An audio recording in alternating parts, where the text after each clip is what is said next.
નારદજી ઋષિ નહીં થઈ ગયું. ગુરુજીએ તો બોધ આપ્યો, દેવી લલિતાનું આખું રહસ્ય એને કીધું, બરાબર. પણ હરિતાયન ઋષિ ભૂલી ગયા. તો નારદજીએ કીધું, ભાઈ હવે તમે છે ને બ્રહ્માજીને કહો, 4 વેદ એની રચના છે, એને બધું જ્ઞાન છે, એ તમને કહેશે કે ભાઈ તમારા ગુરુએ જે જ્ઞાન આપ્યું હતું એ લખવાનું કેવી રીતે છે. બ્રહ્માજીનું તપ કર્યું, બ્રહ્માજીને બોલાવ્યા. બ્રહ્માજી એમને કીધું હવે આ સાધના કર્યા પછી આટલામાં દિવસે તમે રોજ એક પાઠની 1 અધ્યાયની રચના કરજો. અને લખશે કોણ? તો કે નારદજી. તમે બોલો અને નારદજી લખશે. આવું હારિતાયન ઋષિએ લખ્યું. પછી નારદજી પૂછે, નારદનું કામ જ આવું. નારદજી પાછા બ્રહ્માજીને પૂછે, તો આ બધું ભૂલી ગયો છે તો આનામાં એવું છે શું આના હાથે ગ્રંથ લખાય, આને આવું મહાન બનાવી દેવાનું કે આખી દુનિયા પછી હરિતાયન સંહિતાથી લલિતા સહસ્ત્ર લલિતા રહસ્યને ઓળખે, આને આટલું બધું મહાન હું કામ બનાવી દીધું? તો બોલે એક આની પહેલાના જે જન્મો લીધા ને એમાંથી એ છે ને એક બ્રાહ્મણને ત્યાં દીકરો થઈને જન્મ હતો. બ્રાહ્મણ, મરાઠા બ્રાહ્મણ છે ને, આઈ બોલો, આઈ માને આઈ કહીને બોલાવે. શક્તિનો પહેલો મંત્ર, સરસ્વતીનો પહેલો મંત્ર જે છે ને એમ બીજ છે, જે આપણે નિર્વાણ મંત્ર બોલીએ છીએ, ઐમ હ્રીમ ક્લીમ ચામુંડાય વિજય. એમાં ઐમ છે ને એ સરસ્વતી, હ્રીમ છે એ લક્ષ્મીજી અને ક્લીમ છે એ મા કાળી. આ 3 શક્તિથી આખો સંસાર ચાલે છે.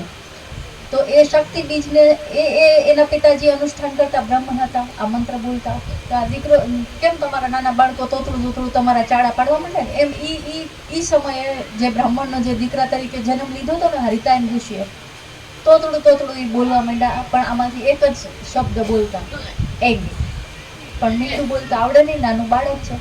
અઈ કરીને એ આખું, અને આવું એને બીમારીમાં એનો જીવ ગયો, ને જીવ ગયો ત્યારે અઈ મંત્ર, તો એ જે તોતડી ભાષામાં ખોટો મંત્ર બોલતા બોલતા એનો જીવ ગયો ને, એનું એને એટલું પુણ્ય મળ્યું કે બીજા અવતારમાં એ ઋષિ બન્યા. અને એના ગુરુ કોણ? તો કે પરશુરામ મળ્યા. અને ખુદ બ્રહ્માજી આવી અને એને વિદ્યા આપી, અને એના જ નામથી આખા એક ગ્રંથની રચના કરાવી. તો ઘણીવાર હું કોઈ સ્તોત્ર આમ જ કોઈ કાંઈ તકલીફ કે કાંઈ પ્રશ્ન કે ને એટલે હું એમ કહી દઉં કે આ સ્તોત્રનો પાઠ કરજો, એટલે બી જાય. આપણે આપણા ધર્મથી બીવી બહુ છે.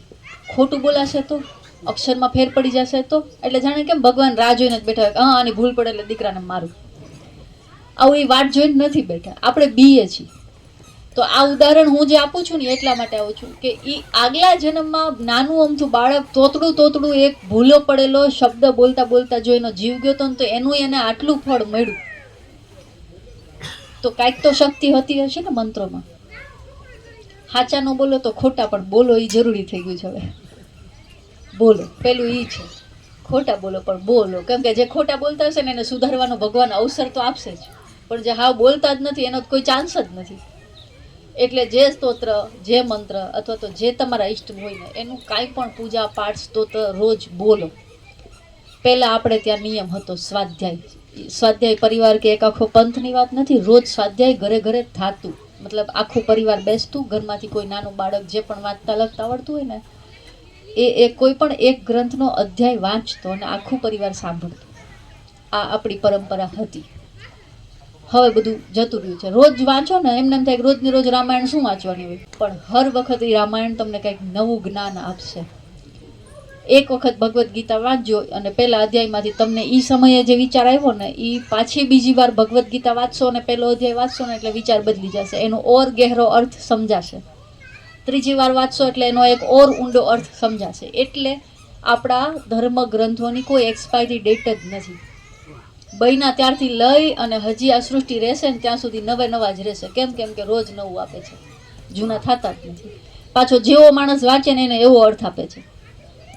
લોભી વાંચે તો એવો, કામી વાંચે તો એવો, મોહનો આંધળો વાંચે તો એવો, અને કોઈ નિર્મોહી વાંચે, વૈરાગી વાંચે તો એવો. પણ એને સૌને જેને જેવું જોઈ છે એ પીરસી શકે ને એવું આપણા ગ્રંથોની તાકાત છે. તો આટલી શક્તિશાળી વસ્તુ આપણી પાસે છે, આપણે છોડી દીધી છે. કોના ઘરમાં છે કોઈ ગ્રંથ? મહાભારત વિશે તો એવું સાંભળી છે એટલે મહાભારત ઘરમાં ન રખાય, નતર મહાભારત થાય. ઘરમાં રાખવાથી થાય, અને અચ્છા નથી રાખતા તો નથી થતી. અને છતાંય કોઈ પણ બાજે ને કાંઈ પણ માથાકૂટ થાય ને એટલે શું કહે? રામાયણ કરે છે. શું કરે છે? રામાયણ કરે છે. તો ઘરમાં કોઈ ગ્રંથ રાખો અને એનું વાંચન કરો. આપણા બાળકોને એની ટેવ પાડો. એક પાનું વાંચશે, અડધું પાનું વાંચશે, એક લીટી ભલે વાંચે, પણ એને એની આદત પાડો તો એનું જીવન અને એની આવનારી તમારી એનાથી જે તમારી પેઢીઓ હાલતી હશે ને બધા બદલી જશે, સુધરી જશે. જે આપણે બિયારણ સુધારો છે ને, દર વખતે મગફળીનું લીધું ને હવે સુધરેલું બિયારણ એવું છે, એમ આપણા બીજમાંય સુધારા કરતા રહેવા જોઈએ. સમયની સાથે સાથે પરિવર્તન લાવતું રહેવું જોઈએ. તો આપણે જે જીવા એનાથી આપણી આગલી પેઢી ઓર સારી કેમ થઈ શકે, તો કાંઈક ને કાંઈક આદતો એને બચપનથી આપવી પડે. તો ગ્રંથોનું વાંચન બાળકોને કરાવો. ન સમજી શકે કદાચ મેં હમણાં વાત કરી એ રીતના તોતડું બોલશે, ખોટું બોલશે, પણ બોલશે. એનાથી એ ગ્રંથોથી જોડાયેલા રહેશે. આજ ખોટું બોલશે તો કાલ કદાચ સાચું શીખી જશે. પણ પાયો, સ્ટાર્ટિંગ પોઈન્ટ તો હોવો જોઈએ ને ક્યાંયથી.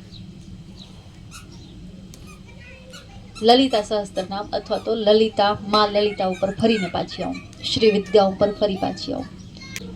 ચામડી કેટલી છે આપણી? 3. મેઇન 3 લેયર્સ છે આ સ્કિનની, અને 3 જ શરીર છે આપણી પાસે. કારણ શરીર, સ્થૂળ શરીર અને સૂક્ષ્મ શરીર, આ 3 જ શરીર છે. તો જો 43 રંગસૂત્રોની વાત કરી હતી, 43 ત્રિકોણ પૂરા થયા ને, એની પાછળ બહારની બાજુ 3 સર્કલ્સ છે રાઉન્ડમાં. એ સર્કલ છે એ આપણી આ સ્કિન ગણો, સમય ગણો, વર્તમાનકાળ, ભૂતકાળ, ભવિષ્યકાળ, સમયના 3 ચક્ર ગણો, અથવા તો તમારા 3 પ્રકારના શરીર ગણો, એ એમાં છે.